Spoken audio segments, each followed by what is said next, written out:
এখন আমি তোমাদের দীর্ঘ উত্তরধর্মীর একের দাগের অঙ্কটা বলে দিচ্ছি। কী দেওয়া আছে? প্রমাণ করো যে 3 into sine square 3π/2 minus x plus sine to the power 4 3π plus x minus 2 into কত sine to the power 6 π/2 plus x plus sine to the power 6 5π minus x আছে। এর মান এক্স নিরপেক্ষ, মানে এখানে এক্স কোনো কিন্তু থাকবে না, মানে কস এক্স সাইন এক্স এগুলো কিছু থাকবে না, হয়তো ধ্রুবক কোনো সংখ্যা আসতে পারে আর কি। ক্যালকুলেশন করলে এটা পেয়ে যাব।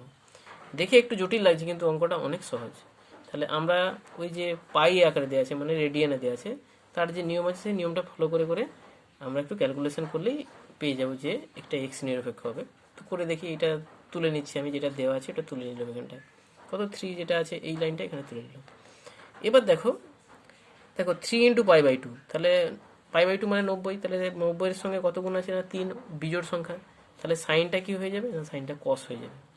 এবার 3π/2 মানে কত হচ্ছে না 1π 2π 3π 3π/2 মাইনাস এক্স, মানে কোন কোয়াড্রেন্ট হবে আবার বলছি, একটা 1π 2π 3π,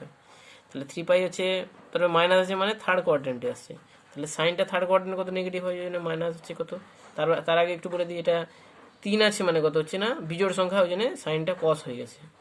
কস এক্স হয়ে গেল। আর কোন কোয়াড্রেন্টে পড়ছে, এটা থার্ড কোয়াড্রেন্টে, 3π/2 মাইনাস এক্স মানে থার্ড কোয়াড্রেন্টে চলছে, 1π 2π 3π 3π থেকে হচ্ছে আমাদের এক্স কম হচ্ছে, মানে এখানটায় পড়ছে, তাহলে ওই জন্য হচ্ছে আমাদের কত মাইনাস, যেহেতু থার্ড কোয়াড্রেন্টে সাইনটা মাইনাস, জন্য মাইনাস কস এক্স হয়ে গেছে। এইবার দেখো এইটাও কত না, দেখো যেহেতু পায়ের গুণিতক, তাহলে সাইন সাইনই থাকবে, এটা তো প্রথমে আমি বলেছিলাম যে যদি পায়ের গুণিতক হয়, তাহলে 3 ইন্টু পাই আছে, পায়ের গুণিতক হলে সাইন সাইনের হয়ে যাবে, সাইন এক্স আমরা বসে দিলাম, আবার বলছি 3π হচ্ছে পায়ের গুণিতক, ওই জন্য সাইন এক্স এক্স বসে গেল, সাইন এক্স বসে গেল। বাট পজিটিভ না নেগেটিভ সেটা আমাদের কোয়াড্রেন্ট থেকে বুঝতে হবে, কোন কোয়াড্রেন্টে পড়ছে। তাহলে কত হচ্ছে 3π প্লাস এক্স, তাহলে 1π 2π 3π প্লাস এক্স, মানে দেখো থার্ড কোয়াড্রেন্টের উপর ঘুরে চলে আসছে। তাহলে আবার দেখো এটা 1π 2π 3π প্লাস এক্স, মানে হচ্ছে থার্ড কোয়াড্রেন্টে আছে, থার্ড কোয়াড্রেন্টে সাইনের মান নেগেটিভ, তাহলে ওই জন্য মাইনাস বেরিয়েছে, তার হোল টু দি পাওয়ার 4। তাহলে এখানে কিন্তু এই যে মাইনাস কস এক্সের তার হোল টু দি পাওয়ার কিন্তু 4 হবে, এটাও সাইন এক্সের হোল টু দি পাওয়ার 4 করবে। এবার একই রকমভাবে এটা কত সাইন টু দি পাওয়ার, এটা কত হবে π/2 প্লাস এক্স, তাহলে সাইন π/2 প্লাস এক্স সমান কত হয়, কস এক্স হয়ে যায়, এটা জানা আছে সবাই। এটা হচ্ছে কত হচ্ছে কোন কোয়াড্রেন্ট, তাহলে কস এক্স হয়ে গেল, সাইনটা হচ্ছে π/2 যেহেতু হচ্ছে কস হয়ে গেল, কস এক্স বসিয়ে দিলাম। আর কোন কোয়াড্রেন্টে পড়ছে, এটা সেকেন্ড কোয়াড্রেন্টে, সাইনের মান পজিটিভ, ওই জন্য হচ্ছে আমাদের কত হচ্ছে এখানে শুধু পজিটিভ, তাহলে শুধু কস এক্সের হোল টু দি পাওয়ার 6 হয়ে গেল। আর এটা কত 5π মাইনাস এক্স, তাহলে 5π মানে 1π 2π 3π 4π 5π দিয়ে মাইনাস এক্স মানে সেকেন্ড কোয়াড্রেন্টে ঘুরে আসছে। আবার দেখো 1π 2π 3π 4π 5π মাইনাস এক্স মানে আবার ঘুরে আমার সেকেন্ড কোয়াড্রেন্টে আসছে। তাহলে কত হবে সেকেন্ড কোয়াড্রেন্টে হচ্ছে, তার আগে বলে দিই যেহেতু হচ্ছে পায়ের গুণিতক, তাহলে সাইনটা সাইন থেকে গেল, সাইন এক্স আমরা বসিয়ে দেবো। আর কোন কোয়াড্রেন্ট হলো সেকেন্ড কোয়াড্রেন্ট ঘুরে পাচ্ছি,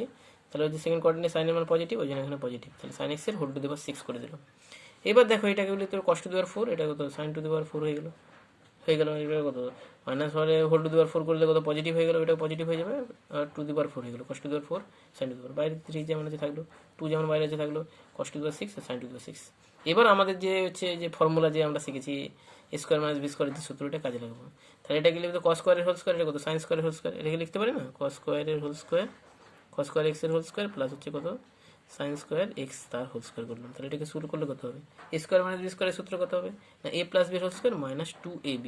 আবার বলছি দেখো এটাকে কি লিখতে হলো এ স্কোয়ার মাইনাস বি স্কোয়ারকে সাজলাম, তাহলে কত কস স্কোয়ারের হোল স্কোয়ার প্লাস সাইন স্কোয়ারের হোল স্কোয়ার করে দিলাম, তাহলে কত হবে এ স্কোয়ার মাইনাস বি স্কোয়ার মানে কত এ প্লাস বি ইন্টু কত হচ্ছে এ প্লাস বি মাইনাস কত 2 ইন্টু এ প্লাস বি এর হোল স্কোয়ার, সরি এ প্লাস বি এর হোল স্কোয়ার মাইনাস 2ab হতো, তাহলে এ মানে হচ্ছে এটা বিটা, এটা তাহলে এ প্লাস বি এর হোল স্কোয়ার মাইনাস 2ab, আমাদের এই সূত্র বসিয়ে দিলে তারপরে কত এটাও দেখো হচ্ছে কিউবের সূত্র ভাঙলো, তাহলে এটাকে কি লিখতে পারি এ স্কোয়ারের হোল কিউব,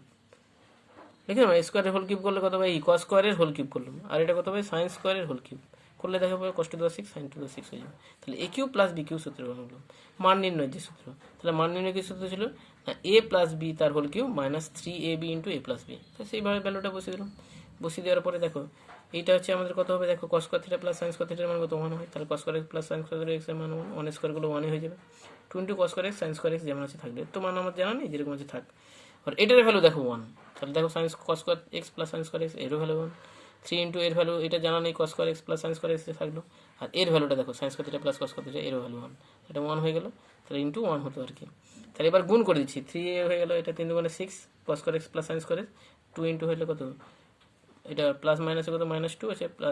প্লাস হচ্ছে 6 কত কস square x plus sign square x, দেখো এইটা কেটে যাচ্ছে, পড়ে থাকছে কত 3 - 2 সমান কত 1, তাহলে এটাই হবে অ্যান্সার। দেখো এখানে এক্স নেই,